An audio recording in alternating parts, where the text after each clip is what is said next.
Ideia Transitória. E hoje a gente tem uma parceria com o pessoal do Bônus Stage.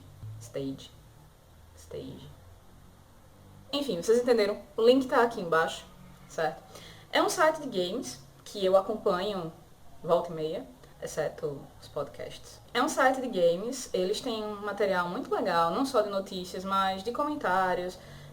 Eles têm o Bônus Stage Update, o Bônus Update, eu não me recordo agora o nome do programa, mas é um programa semanal em que eles comentam os lançamentos e as notícias do mundo dos games. Por que a gente fez essa parceria legal com eles? Porque eu vou falar de um livro que ele serviu como inspiração, não só ele, mas toda uma série, que serviu de inspiração para um dos jogos mais comentados e mais badalados de 2015, que foi The Witcher. The Witcher 3. Eu não me recordo do subtítulo. Gente, eu zerei a porra do jogo. Eu vou pegar aqui fila. O primeiro não tem subtítulo, o segundo se chama Assassin of Kings. E o terceiro, Wild Hunt. The Witcher 3, Wild Hunt. E foi um dos jogos mais comentados de 2015. É um dos melhores jogos de 2015, certamente. Pra mim é o melhor que eu joguei. Eu não joguei tantos, mas que eu joguei é o melhor. E é um RPG muito detalhado, um cenário muito vasto, personagens muito fodas, mas eu vou falar do livro. O primeiro livro da série, com o Geralt, que eu não sei nem se a série tem um nome específico, eu acho que a série se chama The Witcher. O primeiro livro é O Último Desejo, do Andrzej... Não. Gente, eu ensaiei, eu juro. Eu ensaiei isso, eu fiquei no espelho, tá? Esse vídeo tá com 3 minutos, eu não vou ter, 1 minuto e meio pra aproveitar daí.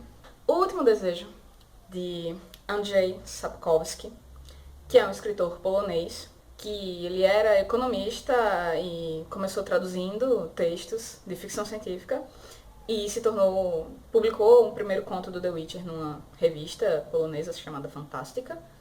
Eu provavelmente devo estar falando errado, mas é assim que está escrito. E ele acabou, enfim, escrevendo e é um dos escritores mais, não sei se mais lidos, mas certamente, graças ao sucesso do jogo, ele pelo menos está sendo muito falado. E O Último Desejo, como eu falei, é o primeiro de uma série de livros que em português ainda não foram todos traduzidos, mas eles saem pela Martim Fontes.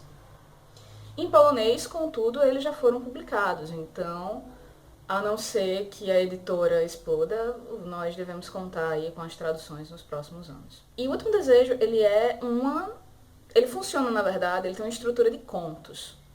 Ele conta, de maneira mais ou menos episódica, vários momentos da vida do Geralt de Rivia, enfim, ele conta a história do Geralt, que é o bruxo, que vem de uma organização treinada desde criança, onde as pessoas, na verdade, onde os bruxos são treinados desde criança para combater monstros. E nesse cenário de The Witcher, a magia, ela é uma força presente, ela é, eu não diria cotidiana, mas enfim, ela existe, todo mundo sabe, mas ela não se tornou banalizada, ela não é cotidiana na vida das pessoas. Você não tem, sei lá, artefatos mágicos que estão ao acesso de qualquer pessoa que tenha dinheiro.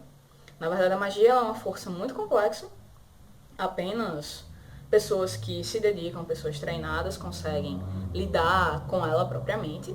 E acaba que essa magia ela se manifesta de maneiras muito diferentes. Enfim, depois do surgimento, pelo que dá a entender no livro, né? No jogo tem mais informações, mas eu não vou adiantar aqui porque eu vou acabar spoilando coisas do jogo. Mas, pelo que dá a entender no livro, a magia ela foi uma coisa que surgiu em algum momento da história e ela trouxe algumas consequências, como, enfim, pessoas mal intencionadas que não sabiam usar e acabaram causando problemas, monstros diferentes. E, enfim, os magos, eles não estão dando muita mínima para esse tipo de coisa. Mas em algum momento aí da história, do cenário, surgiu essa organização de bruxos Eles passam por processos de mutação, de alquimia e etc. para se tornarem mais resistentes à magia e aprendem muitas coisas sobre esses monstros que habitam aí o cenário e ficam causando maldades com pessoas. Só que não são exatamente maldades. Existem monstros irracionais e etc. Mas também existem monstros muito racionais que são pessoas, efetivamente. E tudo isso faz a coisa toda, a dinâmica toda dos contos girarem em uma ambiguidade moral que se aplica ao próprio Geralt, que é esse personagem ali de fronteira entre o que é humano, o que é mágico e tudo mais. E fica, sabe, e ficam histórias muito ricas, muito dúbias, assim, muito ambíguas, que são fantásticas. Eu adorei, eu gostei muito do livro. E do personagem do Geralt também. E de vários outros personagens que aparecem. Mas esses contos, eles são entremeados por uma única narrativa, eles são alternados por que seria um conto maior, que se chama A Voz da Razão, que o Geralt, depois de se recuperar, tentando se recuperar de ferimentos, ele vai para um templo, em que ele reencontra algumas pessoas que ele já conhece, e ele se vê ali refletindo sobre a vida dele, sobre outras coisas, sobre o estado do mundo.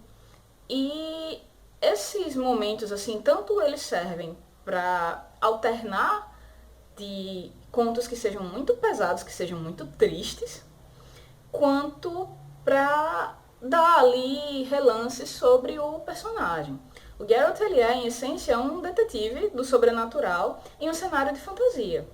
Então ele tem aquela personalidade estoica, aquela vibe de eu não me importo com ninguém, eu não vou me meter nesses assuntos, e ele sempre se mete, claro. Isso é que torna as coisas interessantes. Mas, e eu sei, assim, também que os outros livros que eu ainda não li, porém pretendo, e pretendo também trazer lá pro Bonus Stage.